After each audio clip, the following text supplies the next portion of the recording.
Graça e paz, povo de Deus.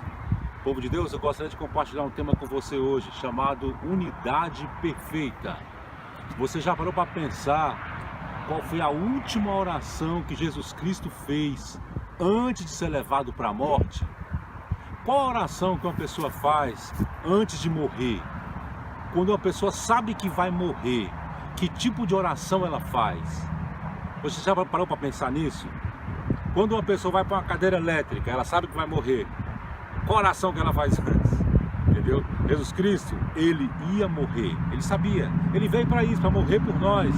Então, qual oração que ele fez antes dele morrer? Querido, eu fui analisar João 17, versículo 1, a Bíblia fala que Jesus, olhando para o céu, disse: Pai, é chegada a minha hora.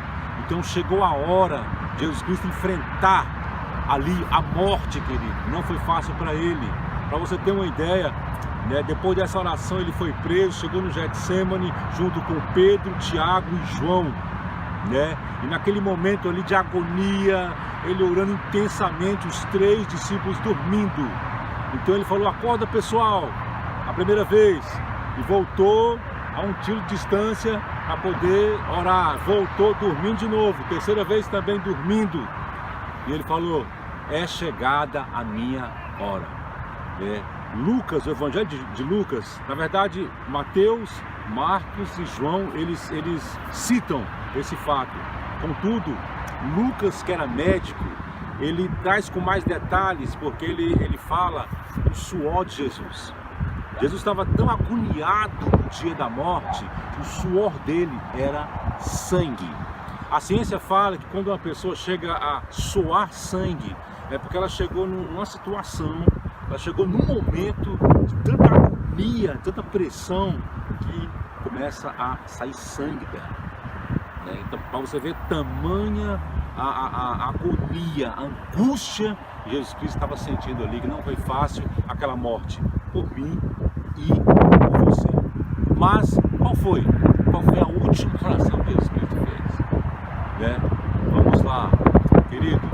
E só para você ter uma ideia, eu vou fazer mais ou menos aqui uma explanação, uma dissertação, para você entender melhor. Tem pessoas que pensam que o mundo foi criado de qualquer jeito, uma explosão. O planeta Terra é resultado de uma explosão. Já outros pensam que Deus fez o mundo e simplesmente deixou para lá, largou para lá, por isso que o mundo está do jeito que está. Só que você, como cristão, o que você pensa? Querido, Deus, ele criou o mundo. Na verdade, ele criou o mundo em 5 dias. Ele criou tudo, as plantas, as árvores, as flores. Que flor bonita, olha as flores, as flores, o verde. Ele criou tudo. E para coroar a criação, ele fez você, o ser humano, aproveitar de tudo isso, né? Só que Deus tinha 2 caminhos. Ou ele dominava você, te controlava, você ia fazer tudo o que ele queria. Ou, segunda opção, ele te dava o livre-arbítrio, você fazia o que você bem queria. Sabe por que ele escolheu a segunda opção? Porque na primeira não teria graça, querido. Ele estaria no controle de tudo, ele tipo um controle remoto, você não teria vontade própria. Ele decidiu a questão do livre-arbítrio por causa da sua vontade, porque você ali decidiria fazer o que era correto. E aí, com certeza, ele ia correr o risco de muita gente fazer muita coisa errada. E realmente, hoje, nós vemos aí as pessoas pegando o seu livre-arbítrio e jogando fora. Querido, livre-arbítrio, a liberdade que Deus te deu, é a melhor coisa que o ser humano pode ter. Pega o seu livre-arbítrio e use da melhor forma possível. Você é uma pessoa linda, você é uma pessoa maravilhosa, você é uma pessoa extraordinária. O que você está fazendo com o seu livre-arbítrio? Use o seu livre-arbítrio da melhor forma possível, né? E aí o que aconteceu? Deus, ele mostrou para o próprio ser humano, no decorrer da história, que o ser humano precisava dele.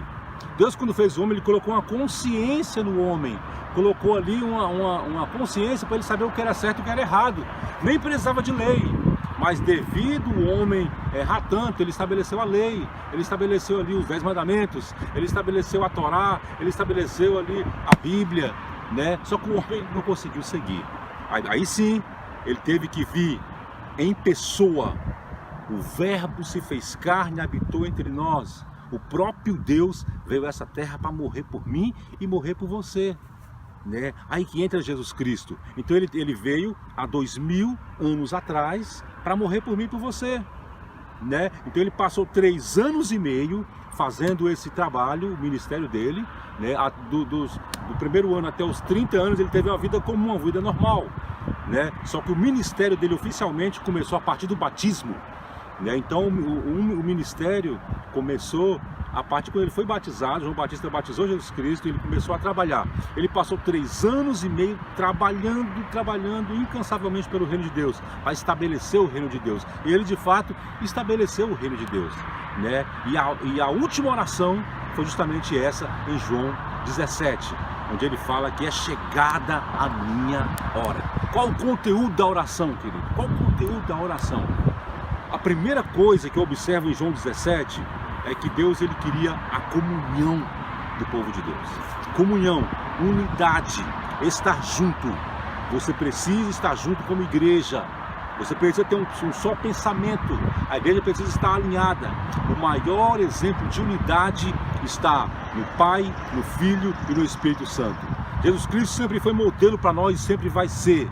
Então, 3 pessoas distintas, Pai, Filho e Espírito, são apenas uma. Ele é o exemplo da unidade. Nós como igreja precisamos estar unidos, precisamos ser uma só pessoa, um só pensamento. O Pai, o Filho e o Espírito, eles pensam a mesma coisa. Como igreja precisamos pensar a mesma coisa. Então, a primeira coisa, comunhão, querido, muita comunhão, né? Na oração, cultos, cafés, passeios, etc, etc, etc. A igreja precisa estar unida. A segunda coisa que João 17 revela é que precisamos ter santidade. Precisamos estar juntos em santidade. Precisamos buscar a santidade. O apóstolo João fala: se andarmos na luz como ele está na luz, teremos comunhão uns com os outros. E o sangue de Jesus Cristo, seu Filho, nos purifica de todo o pecado. Querido, busca a santidade. Ninguém quer ficar em comunhão com uma pessoa que só vive no pecado, né? Busque a santidade, busque a santificação, né? A terceira coisa que a gente observa em João 17 é a questão da justificação, né? Você precisa ter o conhecimento de quem Deus é. Conhecimento. Você precisa conhecer a justiça de Deus. O versículo fala: Pai justo, o mundo não te conheceu. Versículo 25. Pai justo, o mundo não te conheceu, eu porém te conheci, e estes compreendem que tu me enviaste. Você tem que entender quem é Deus, querido. Quem é Deus? Jeremias 33:3 fala: invoca-me e eu te responderei, e anunciar-te-ei coisas grandes e firmes que você não sabe. Busca a Deus, conhecimento, entenda a justiça de Deus. Jesus Cristo é a justiça de Deus. E por último, querido, para termos comunhão, para falarmos a mesma linguagem, precisamos de amor. Deus é amor. Lembra quando a palavra de Deus fala em Mateus: sede perfeitos, assim como meu Pai é perfeito? Jesus Cristo não falou isso? Você acha que Deus ia pedir uma coisa que você não é capaz de fazer?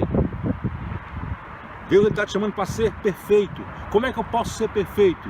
Aí que entra, querido, a palavra de Deus fala que o amor é o vínculo da perfeição. Então, se você quer ser perfeito, querido, ame. Qual a nossa linguagem? A nossa linguagem é o amor. Então, falem. A nossa linguagem tem que ser amor. Amor. A igreja precisa amar. Chega de discussão, chega de desunião, chega de falar mal um do outro, querido. Ame. Ame o seu irmão que está do seu lado aí, querido. Pega no seu irmão que está do seu lado e fala: eu te amo. Você é precioso para mim. A sua vida é importante para Deus. Querido, ame incondicionalmente. Deus nos fez distintos. Tem pessoas que amam mais os animais do que as pessoas, querido. Querido, ame ao próximo como a você mesmo. E ame a Deus acima de tudo. Que Deus te abençoe e te guarde. Que Deus te proteja e que você viva em unidade, em santidade, em nome do Senhor Jesus Cristo.